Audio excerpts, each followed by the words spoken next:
Terpujilah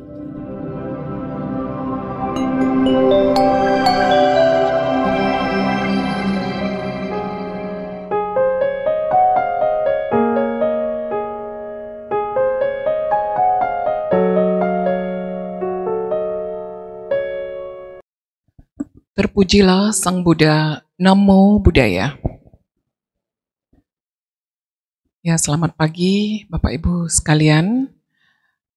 Pertama-tama terima kasih kepada Si Puja Bakti Wihara Buddha Sakyamuni yang telah berkenan memberikan saya kesempatan untuk sharing Dhamma pada Bapak Ibu sekalian pada pagi hari ini. Dan berbahagialah kita karena hari ini kita adalah pemenang. Ya, pemenang dari apa? Pemenang dari mengalahkan rasa dingin. Ya, karena bisa bangun ya, kalau sudah cuaca apalagi berhari-hari seperti ini, biasanya malas untuk pergi-pergi gitu, enakan di bawah selimut begitu. Nah, sekarang kita bisa memenangkan diri kita sendiri untuk datang ke wihara, bersama-sama melakukan kebajikan.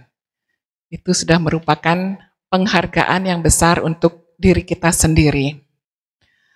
Nah, Bapak Ibu sekalian, pada kesempatan kali ini saya akan membawakan sebuah tema, yaitu tentang utusan agung. Pertama kali saya mendengarkan ceramah Dhamma ini, dibawakan oleh Yang Mulia Bante Panyawaro, saat itu di Klaten. Ya, di Klaten ada penggalian dana dan kami dari FIB diundang untuk turut menjadi motivator pada waktu itu untuk penggalian dana pembangunan Wihara Bodhidharma di tempatnya Cik Lani. Saya sangat terkesan dengan khotbah beliau ini, utusan agung. Nah, mungkin Bapak Ibu yang sudah pernah mendengar apa itu utusan agung dan siapa itu utusan agung mungkin sudah ada di benak masing-masing ya. Nah, kembali di sini saya akan mengulas tentang utusan agung tersebut.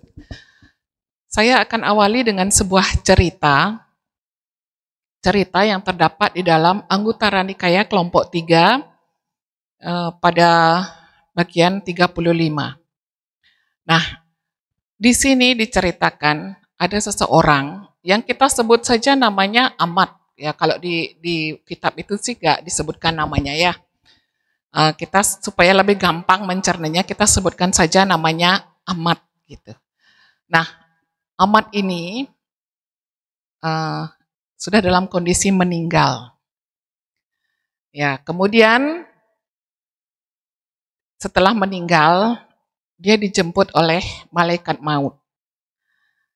Nah, malaikat maut ini mengantarkan si Amat ini bertemu dengan Dewa Yama. Dewa Yama ini dikenal di dalam Buddhis itu adalah dewa yang mengadili umat manusia yang setelah kematiannya.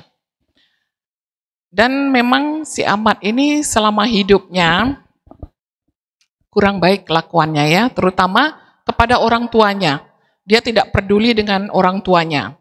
Tidak punya rasa hormat kepada orang yang lebih tua. Dan juga egois gitu ya. Nah, akhirnya diantarlah si Amat ini bertemu dengan Dewa Yama.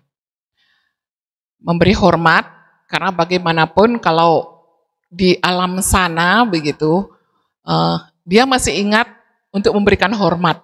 Ya, dia menghormat kepada Dewa Yama. Kemudian pengawalnya nih, malaikat maut ini berkata, Dewa Yama, ini Amat. Dia semasa hidupnya tidak peduli kepada orang tuanya. Kemudian juga tidak pernah menghormat yang lebih tua, egois, dan segala sifat-sifat buruknya. Ya, tolonglah Dewa Yama untuk memberikan kebijakan. Ya, dia harusnya terlahir di alam apa begitu. Nah, kemudian Dewa Yama dengan penuh senyum menyapa Amat. Saudaraku, setelah dia memeriksa berkas-berkas si Amat ini, kemudian Dewa Yama menyapanya, saudaraku, apakah semasa kamu hidup dulu, kamu pernah melihat seseorang yang rambutnya putih, giginya ompong, jalannya terbungkuk-bungkuk, kemudian kulitnya keriput, ya mungkin sekitar berusia 70 atau 80 tahun. Kemudian si Ahmad menjawab, "Ya, Yang Mulia, saya pernah melihatnya." Kemudian Dewa Yama melanjutkan, "Apakah tidak terbersit di pikiranmu bahwa kamu akan mengalami hal itu, menjadi tua, sakit, dan kemudian juga akhirnya meninggal, mati?" "Tidak, Tuan." Nah, itu jawabannya si Ahmad. Ternyata dia melihat orang sakit ini tidak sedikit pun tersentuh di dalam hatinya bahwa dia akan mengalami hal yang serupa. Sehingga dia tidak ingin mengubah, tidak ada keinginannya untuk mengubah tingkah lakunya itu. Nah, itulah. Kemudian yang akhirnya Dewa Yama melanjutkan, "Tidakkah kamu menyadari bahwa itu adalah utusan agung, yang disebut dengan utusan agung yang pertama dalam kehidupan manusia?" Yaitu kata Dewa Yama, "Tidak, Tuan." Akhirnya Dewa Yamanya geleng-geleng. "Ya, karena kejahatan kamu lakukan sendiri dengan tanganmu, dengan pikiranmu, dengan perbuatanmu sendiri, tidak ada sangkut pautnya dengan orang lain, entah itu orang tuamu, keluargamu, ya engkau akan mendapatkan sendiri karma yang telah engkau lakukan." Nah, kemudian dia lanjut Dewa Yama, "Kemudian saat kamu hidup, pernahkah kamu melihat orang yang berbaring, tidak bisa berjalan kalau tidak dibantu, dia hanya meratapi nasibnya.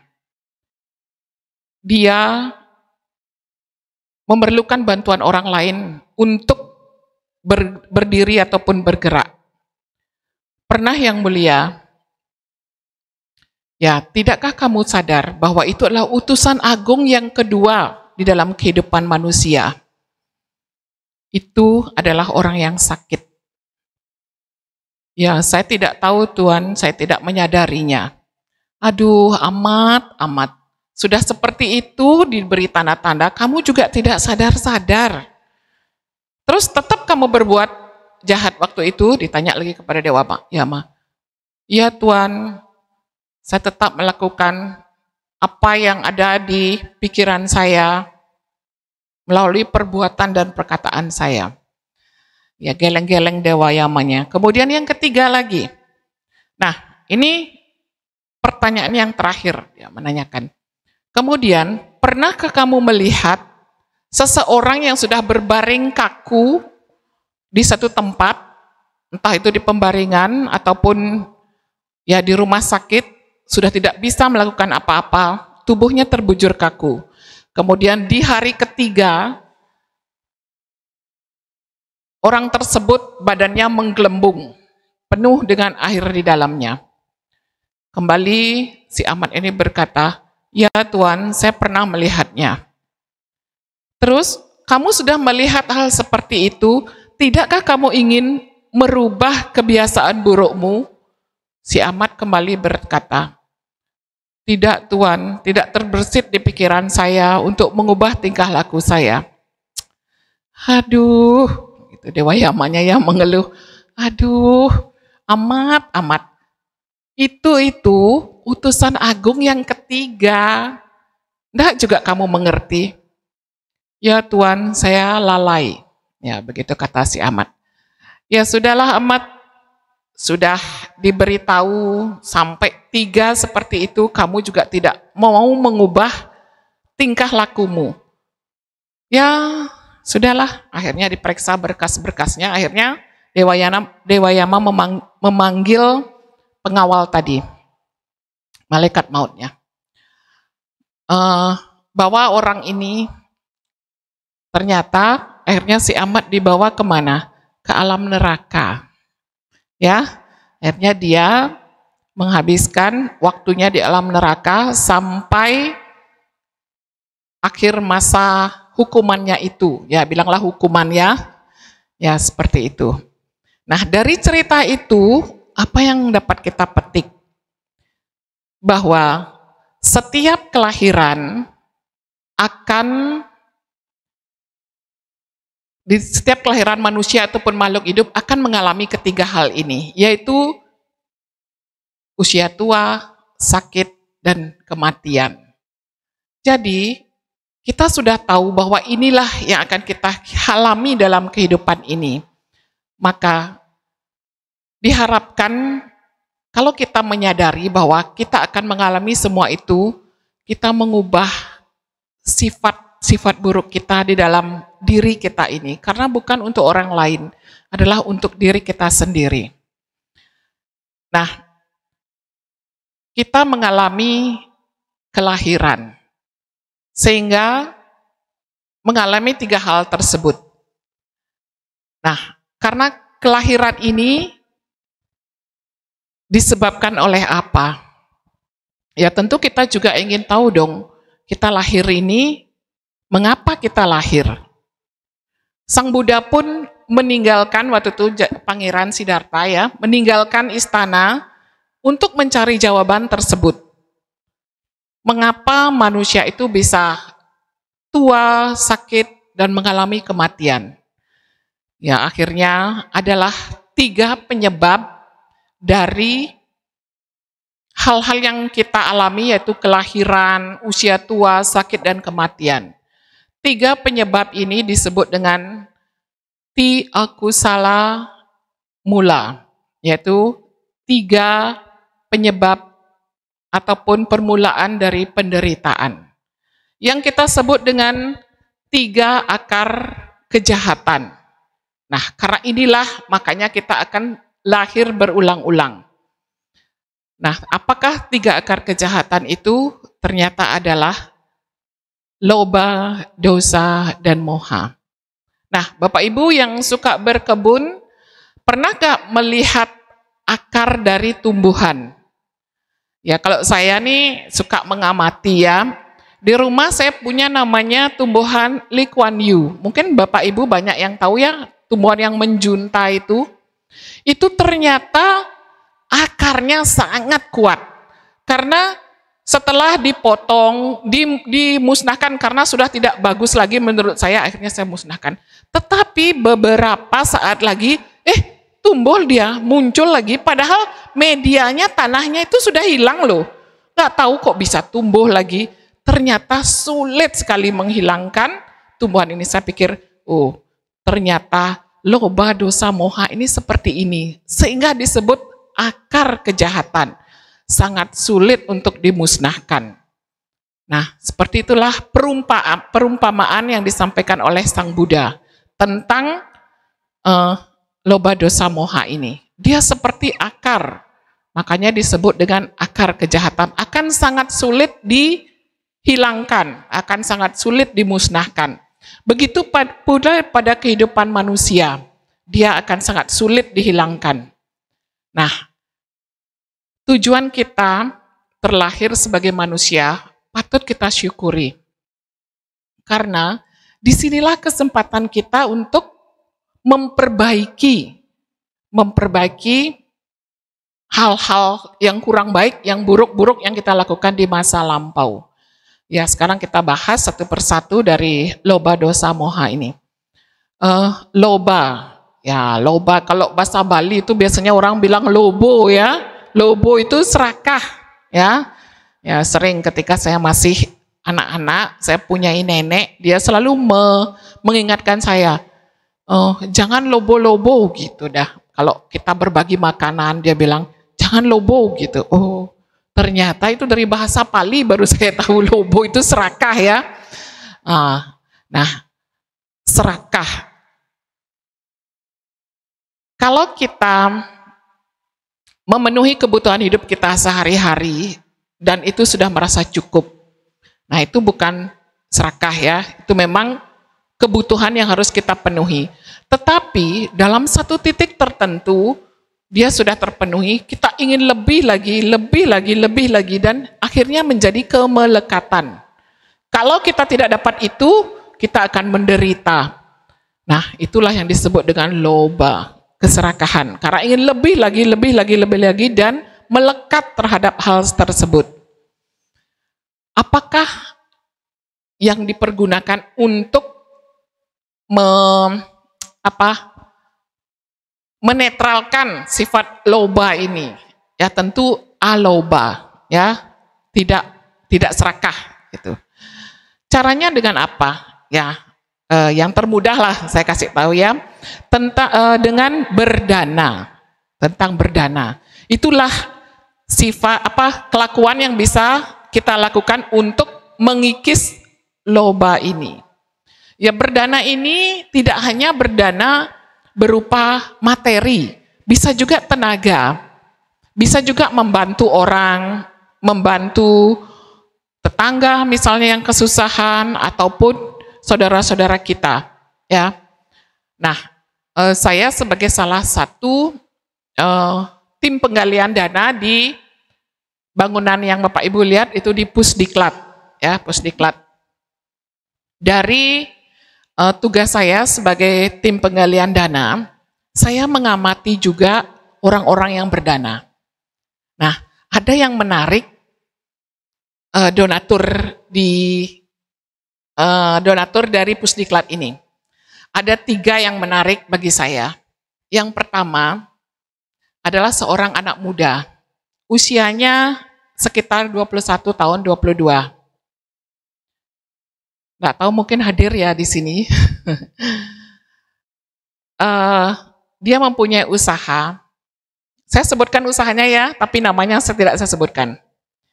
Usaha Orlena, ya kue ya, kue. Ada di Living Word tuh, kuenya. Orlena Delicious. Saya sangat kagum kepada anak muda ini, karena apa? Di usianya sangat muda, dia sudah bisa menghasilkan, bisa merekrut orang-orang seusianya juga untuk memproduksi kue ini. Dan kuenya lumayan ya, dia juga sering ikut berdana, juga aktif di Patria. Dan setiap bulan, tidak hanya setiap bulan, dia berdana ke pembangunan ini, jumlahnya tidak sedikit bagi saya. Bagi seorang pemudi begitu dengan jumlah segitu tuh cukup banyak ya. Ya kalau saya jumlahkan, saya tidak sebutkan rata-rata dia berdana, mungkin sudah ada 100 juta. Anak muda loh, usia 21 tahun. Saya tanya kepada orang tuanya, sekali waktu saya bertemu, saya tanya kepada orang tuanya, ternyata bakat dia membuat kue ini bukan dari orang tuanya. Karena orang tuanya, ayah ibunya, hanya pegawai biasa. Dia memupuk usaha ini sendirian. Dia mencoba-coba resep, sehingga akhirnya dia menemukan resep, dia membuat sendiri kue itu pertama, akhirnya berkembang, ya, hingga menjadi satu produk yang dikenal. Nah, dan yang saya kagumi dari dia bisa menyisihkan hasilnya, padahal dia kan masih muda begitu. Harusnya kan, yaudahlah, dana ini saya keep gitu untuk kehidupan saya akan datang. Ternyata tidak. Dia berdana setiap mungkin ada keuntungan, tidak hanya sebulan sekali, bisa sebulan 2 kali. Dan di samping itu, dia juga berdana atas nama orang tuanya dan adiknya. Ya. Jadi sekeluarga ini menyokong pembangunan Pusdiklat ini tanpa ada yang menyuruh. Nah, itu yang pertama, itu yang membuat saya, tipikal orang berdana itu ada bermacam-macam. Kemudian yang kedua, ada seorang umat, saya kira dia berada di Bali, ternyata tidak. Dia berasal dari Jawa Tengah sana, dari Solo. Belum pernah ke Bali, tapi dia berdana juga untuk Pusdiklat ini dan atas nama orang tuanya. Berdananya juga ya setiap bulan dari Pusdiklat ini didirikan. Setiap bulan. Sampai saya baru-baru ini dia bertanya, Bu, apakah pusdiklatnya sudah hampir jadi? Dia bilang, oh pembangunan sudah 75% sampai 80%, sebentar lagi jadi. Nanti kalau jadi, pasti saya sampaikan kabarnya dan saya undang Bapak ke acara tersebut nanti. Terus dia menjawab, aduh maaf Bu, kejauhan, dia bilang gitu. Loh, jauh di mana? Saya kira ini orang Denpasar begitu. Saya ada di Solo, dia bilang gitu. Oh, ternyata dia tidak mengenal satupun dari kita panitia pembangunan ini, tapi dia mau berdana dan tiap bulan untuk atas nama orang tuanya, atas nama papahnya. Nah, itulah karakter orang-orang berdana, ya. Kemudian yang ketiga ini dia bukan umat Buddha wihara ini, ya. Dia umat Buddha tapi tidak terlalu rajin ke wihara. Dan saya lihat, saya kenal orangnya, ya kehidupannya ya biasa begitu, biasa seperti kita gitu. Tapi dia juga konsisten berdana setiap bulan, jumlahnya tidak sedikit, ya. Setiap dia berdana setiap bulan itu 2 digit lah. Itu pun kalau dikumpulkan sudah lebih dari 100 juta. Nah, dia selalu berpesan kepada saya, tidak usah disebutkan namanya. Dia tidak mau namanya disebutkan, sebutkan NN gitu, no name begitu. Tidak hanya untuk pusdiklat, dia berdana juga untuk operasional wihara setiap bulannya. Memang lebih sedikit dari jumlah dana yang ke pusdiklat. Ya, dia tidak mau disebutkan namanya. Dan dia bahkan sangat percaya kepada kita. Ya, waktu saya masih di FIB, dia juga, maksudnya menjadi ketua FIB, dia juga menitipkan dananya supaya disalurkan ke wihara-wihara yang membutuhkan. Dia adalah salah satu penyokong, ya, penyokong FIB pada waktu itu. Sekarang dia berdana untuk pusdiklat. Nah, itulah karakter dari donatur-donatur kita di pusdiklat. Banyak lagi memang, banyak donatur yang menyokong pusdiklat ini. Sangat bersyukur kita ya, Pak Sanjaya sebagai panitia, banyak umat yang menyokong pembangunan itu sehingga tidak merasa terlalu sulit untuk selain dari dana dari pemerintah ya yang 1,5 M itu. Nah, untuk Bapak Ibu ya masih terbuka kesempatan untuk berdana ya, walaupun tidak banyak, tetapi kalau konsisten itu yang terbaik ya, sedikit-sedikit tapi ya setiap bulan begitu, sehingga akhirnya nanti sama-sama pusdiklat ini bisa kita wujudkan.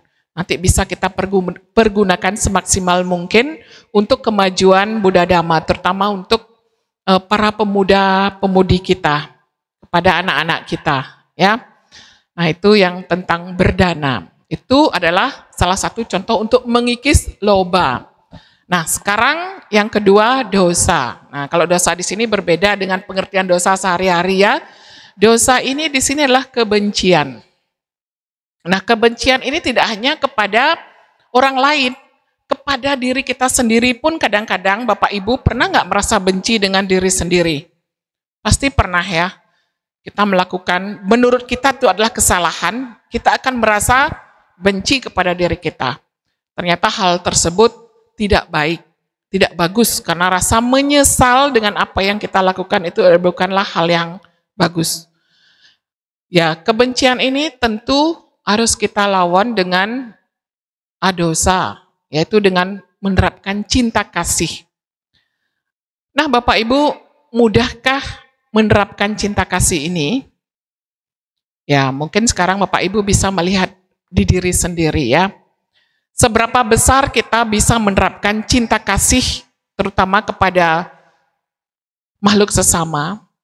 Karena kalau seseorang terlahir dan dibesarkan di lingkungan keluarga yang kurang harmonis, kemudian juga keras di dalam keluarga itu, akan sulit memiliki cinta kasih. Ya enggak? Sulit memunculkan cinta kasih di dalam dirinya. Nah, sekarang gimana caranya? Caranya adalah memiliki rasa empati. Ya pertama-tama mungkin bisa dilihat dari berita-berita, sekarang ada sosmed, ada TikTok ya. Bisa dilihat di sana. Kalau kita melihat berita-berita tentang bencana alam, kemudian juga kekerasan, di sana akan timbul rasa empati kita. Kok ada ya orang yang bisa berbuat seperti ini? Kok ada ya orang yang tidak punya cinta kasih? Nah, dari pertanyaan seperti itu, makin lama akan timbul perasaan kasih sayang dan cinta kasih kita kepada sesama. Nah, kemudian di wihara pun biasanya setiap hari-hari besar memang ada abaya dana. Tapi karena banyak yang protes, katanya abaya dana melepas burung, apakah itu bentuk dari cinta kasih kita kepada semua makhluk? Karena ternyata banyak burung-burung itu akhirnya mati begitu di sarangnya. Akhirnya sekarang kita Karakasaba mengambil kebijaksanaan, burungnya diletakkan dalam satu sangkar, jadi tidak dipegang, dilepaskan bersama-sama. Nah, itu pun merupakan salah satu bentuk cinta kasih kita kepada makhluk, ya.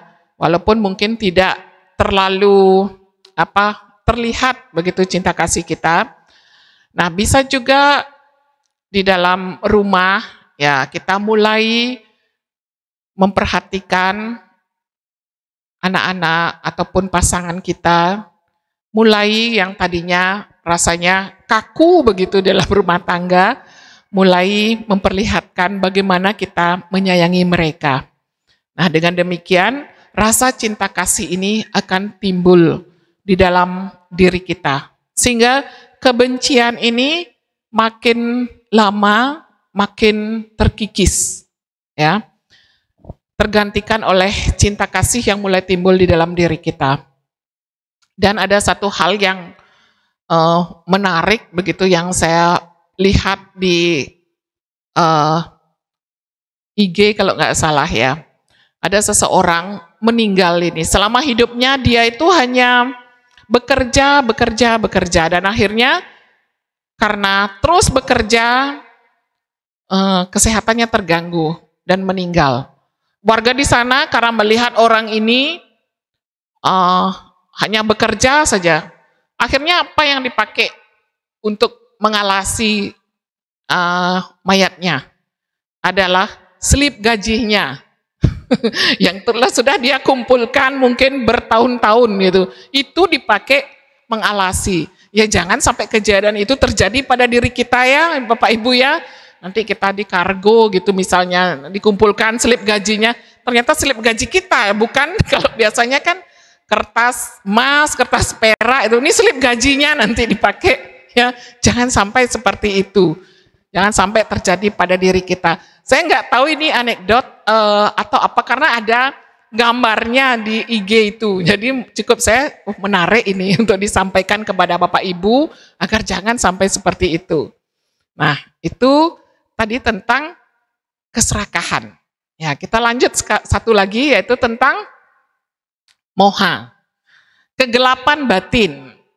Ya, kegelapan batin, moha adalah tidak bisa membedakan hal yang baik dan buruk. Ada kok orang hidupnya tidak tahu mana ini perbuatan jahat, mana ini perbuatan yang baik. Ya, ini saya contohkan satu ya. Seseorang yang lahir di satu komunitas ataupun satu keadaan sosial di tempat pelacuran. Ya, mungkin dia pun terlahir dari salah satu anggota di sana yang tidak tahu bapaknya begitu. Dia terlahir di sana. Dia sudah terbiasa dari kecil melihat hal-hal yang kekerasan, ya, entah itu mabuk-mabukan, judi, kemudian juga orang berebut WTS begitu ya.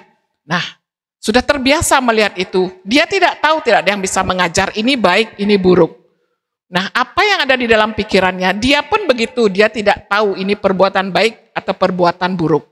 Ya, dia hanya tahu ketika kebutuhan hidupnya terpenuhi, bisa makan dengan kenyang. Entah itu caranya mencari uang untuk memenuhi kebutuhannya itu, entah dengan merampok, mencuri, atau apapun. Bagi dia, itu hal yang sah-sah saja kok. Itu hal yang bagi dia boleh dilakukan, karena tidak ada yang memberitahu dia bahwa itu adalah perbuatan buruk. Nah, makanya di dalam Sigalowada Sutta, kita sebagai orang tua, salah satu kewajiban kita adalah menunjukkan hal yang baik dan yang buruk kepada anak-anak kita. Itulah kewajiban kita yang utama sebagai orang tua. Supaya apa? Anak ini yang anggaplah kita sebagai lembaran putih ketika dia lahir, ya tidak ada coretan di sana, kitalah yang mengisinya dengan coretan-coretan yang bagus, ya, dengan tinta yang berwarna biru ataupun hitam, bukan dengan tinta yang berwarna merah, supaya dia tahu, oh ini perbuatan baik, ini perbuatan buruk. Setelah dia terjun di dalam masyarakat, biarlah dia sendiri nanti yang melanjutkan hidupnya dengan perbuatan baik dan perbuatan buruk yang telah kita tunjukkan kepadanya. Nah, itulah mengapa loba, dosa, dan moha ini harus kita kikis di dalam setiap kesempatan kita terlahir sebagai manusia. Karena sangat sulit untuk mengikisnya. Banyak lagi hal-hal ketika saya membaca kemarin tentang Abhidhamma, ya, tentang loba, dosa, moha ini, ternyata sangat ruwet, ibu-ibu, bapak-bapak. Kalau saya uraikan di sini, nanti tidak cukup waktunya. Karena saya sendiri membacanya harus 3 kali, sampai kemarin suami saya, Pak Herman, wah ini mahasiswa sedang belajar ya. Jadi saya memang harus belajar ya kalau setiap mau menguraikan Dhamma di sana ini.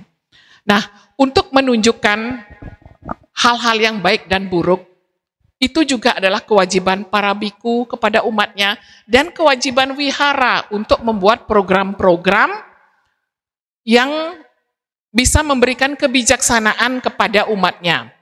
Wihara Buddha Sakyamuni sudah sangat banyak memberikan kesempatan kepada Bapak Ibu. Ada Dhamma Class, kalau mau yang lebih tidak hanya sekedar puja bakti seperti ini ya, ada Dhamma Class. Kemudian ada juga Bedah Sutta. Nah, itu program-program lanjutan yang bisa Bapak Ibu ikuti. Tempatnya pun tidak di Dharmasala ini, tapi di depan, ya tidak duduk di bawah, supaya Bapak Ibu nyaman mempelajari hal-hal ini. Jadi menurut saya, kalau kita ingin lebih mempelajari Dhamma ini, kemudian juga nantinya mempraktekkan, bisa mengikuti kelas-kelas tersebut. Dan satu lagi, ini adalah dulu anjuran dari Bunda Erlina, mengingat para lansia sangat sedikit kesempatannya untuk belajar Dhamma, ya. Apalagi ketika lansia ini masih muda, Dhamma tidak seperti saat ini kita kenal, sangat terbatas penyebarannya. Mungkin orang tua kita tidak tahu tentang Dhamma ini, sehingga waktu itu beliau menganjurkan FIB untuk membuat sebuah kegiatan, yaitu Puja Bakti Lansia, dan masih sampai saat ini dilaksanakan. Ya, itu ada di minggu ketiga setiap hari Sabtu. Ya, Bapak Ibu, saya sampaikan kepada yang punya orang tua yang masih kuat untuk berjalan maupun masih bagus, terutama pendengarannya ya, masih bagus, ya antarkanlah, luangkanlah waktu sebulan sekali untuk mengajak Bapak Ibunya ke wihara untuk mendengarkan Dhamma. Ya walaupun tidak 100% bisa menyerap, tapi paling tidak mereka bisa mendengarkan Dhamma, bisa mengetahui Dhamma itu apa sih, dan bisa mungkin mempraktekannya untuk dalam kehidupannya yang sisa kehidupannya lagi sebentar ini. Nah, Di samping itu, kegiatan FIB yang saat ini sudah sangat banyak, ya bisa ditanyakan kepada Ibu Ketuanya, Ibu Sriyanti, ada di sini. Itu bagaimana kita sebagai pengurus selalu berusaha menghimbau ibu-ibu yang ingin belajar Dhamma lebih konsisten bergabung dengan FIB ini. Jangan hanya dilihat, oh ibu-ibu Pasari besar, gaya sekali ya, berkebaya, begitu berias. Itu hanya sebagian kecil Bapak Ibu. Bapak Ibu tahu bagaimana kalau kita gontok-gontokan rapat ini, mau bikin acara supaya Dhamma itu menarik bagi ibu-ibu muda terutama. Wah, bisa sampai berjam-jam, sampai bapaknya di rumah selalu protes. Nah apa kadang gaya ini ibu-ibu, amun borapat, jam-jaman gitu dah protes bapak-bapak. Mereka tidak mengetahui bahwa kita itu harus gontok-gontokan dulu program apa sih supaya bisa menarik ibu-ibu muda ini gabung dengan FIB. Memang ada beberapa yang tertarik dan mau gabung, tapi tidak sebesar harapan kita ya. Harapan kita sudah menggunung ya, seperti Gunung Agung ya, Bu Cing-Cing ya. Tapi kenyataannya mungkin seperti Bukit Mangu yang ikut. Ya, jadi saya sampaikan kepada ibu-ibu nih terutama yang mempunyai anak-anak kecil malah terutama. Mari kita bersama-sama memiliki kalyanamita di dalam praktek Dhamma ini. Kalau ibu-ibu tidak memiliki kalyanamita, tidak akan ada semangat. Ya, tidak ada semangat di dalam belajar Dhamma ini. Kalau ada kalyanamita, ya terutama ini manfaat yang saya peroleh sendiri yang aktif di FIB ini, yang sekarang saya sudah mulai mengikuti Magabudi, ya. Karena katanya setelah kita makin mantap di dalam Dhamma ini, kita pun mengupgrade diri kita. Ya, sekarang saya juga menjadi pengurus di Magabudi, tapi di FIB tetap sebagai pengawas, ya mengawasi sekarang ini pengurus barunya begitu. Nah, banyak manfaat yang kita rasakan, terutama adalah membentuk batin kita sendiri. Ya, nggak peduli kata orang. Ya, FIB itu bergaya, apalah, inilah, itulah. Tapi menurut saya memang perlu juga. Karena coba Bapak Ibu datang ke wihara, ya, melihat sekarang hari besar begitu, ibu-ibunya lusuh, loyo, Bapak Ibu mau nggak datang? Pasti gini, aduh nak kengken nih wiharana gede gati, kok gitu mat nah, nih ben ibu-ibu nah, begitu kan? Nah, kenapa harus berias cantik di hari-hari besar? Karena umat banyak yang datang. Jadi kita harus cantik supaya umatnya semangat. Ya, dengan semangat nanti juga Bapak Ibu akan semangat berdana, semangat mendengarkan Dhamma, ya. Nah, seperti itu tujuannya. Jangan dikira kita bergaya itu maksudnya ya harus ke salon lah, ini tuh tidak ada tujuannya. Itulah tujuannya, supaya Bapak Ibu semangat datang ke wihara. Ya, nah sekali lagi kepada Bapak Ibu muda, kepada Bapak enggak ya, enggak ada nih forum Bapak-Bapak. Nanti ikut aja gabung di Karakasaba, kalau ingin lebih pengabdiannya. Ya, kalau ibu-ibu saya tekankan, ikut FIB. Ya, ya itu. Kemudian juga program-program yang lain di wihara ini. Semuanya mendukung agar Bapak Ibu lebih konsisten dalam mempraktekkan Dhamma. Ya, karena Dhamma ini tidak bisa dipelajari 1-2 tahun, tetapi sepanjang usia. Pokoknya kita punya pendengaran masih bagus, yuk kita mendengarkan Dhamma. Jangan lupa dipraktekkan. Ya, di setiap Kamis itu ada praktek meditasi di sini. Mungkin one day mindfulness-nya belum ya kawan. Ya, karena COVID kemarin jadi belum ada program tersebut. Nanti pasti akan ada. Cobalah yang belum, ya kemarin FIB sudah mengadakan di Batu Riti. Ya, cukup jauh ya, tapi tidak apa-apa. Nanti di sini juga ada. Luangkan waktunya, mungkin sebulan sekali juga nanti ada one day mindfulness. Supaya tahu gimana gelisahnya pikiran kita, gimana rasa tidak enak itu ketika harus duduk 1 jam. Tapi, kenapa harus bersama-sama? Kenapa harus berlatih bersama-sama? Supaya bisa konsen. Ya, di wihara itu karena apa? Kita punya rasa malu. Ya, kita punya rasa malu. Tapi rasa malu yang benar, begitu ya. Duduk, kalau di rumah, nggak ada yang ngeliat, capek lah 15 menit Kang Wang boh. Karena saya sendiri begitu loh juga dulu-dulu. Kang Wang boh. Nah, kalau di wihara, sudah ada aturan. 1 jam duduknya. Jadi, ya, mau tidak mau, lah hati ya. Masa baru 15 menit sudah jalan ke sana kemari. Ya udahlah, 1 jam berusaha. Ya, tahu-tahu bisa. Setelah itu, setengah jam meditasi jalan, begitu. Rasakan sensasi di dalam tubuh kita. Kalau kita tidak melakukannya, kita tidak akan tahu gimana gelisahnya pikiran kita, gimana perasaan kita, gimana udara yang sejuk karena ada masalah kita yang tinggi bisa menjadi panas. Ketika kita latihan meditasi di sini, itu semua harus kita alami sendiri. Itulah praktek Dhamma yang secara perlahan-lahan nantinya bisa meminimalkan loba dosa dan moha kita. Kesempatan sekaranglah kita harus belajar dan mempraktekkan Dhamma ini. Kalau tidak sekarang, kapan? Kapan waktu yang baik? Waktu sekaranglah yang baik. Waktu yang lalu sudah lewat. Jangan dijadikan penyesalan. Waktu yang akan datang juga belum datang. Tidak perlu dicemaskan. Waktu sekarang adalah waktu yang terbaik untuk mempraktekkan Dhamma ini.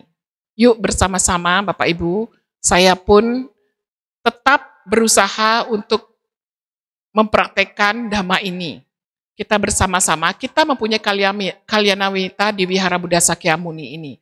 Pergunakan komunitas kita, umat Buddha Sakyamuni untuk berlatih dengan sebaik-baiknya. Agar apa yang dicanangkan oleh Karakasaba bisa mendapatkan hasil yang maksimal. Apa yang para biku di Wihara Buddha Sakyamuni ini sampaikan agar kita mempraktekkan Dhamma bisa direalisasikan. Agar loba dosa moha kita pada kehidupan yang akan datang berkurang dan berkurang.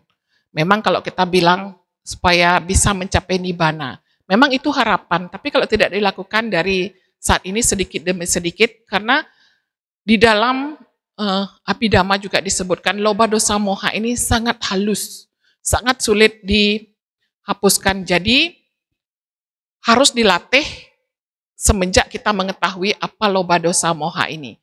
Karena kalau kita tidak mengetahuinya, dia akan terus berbuah tidak hanya pada kehidupan ini, juga pada kehidupan yang akan datang.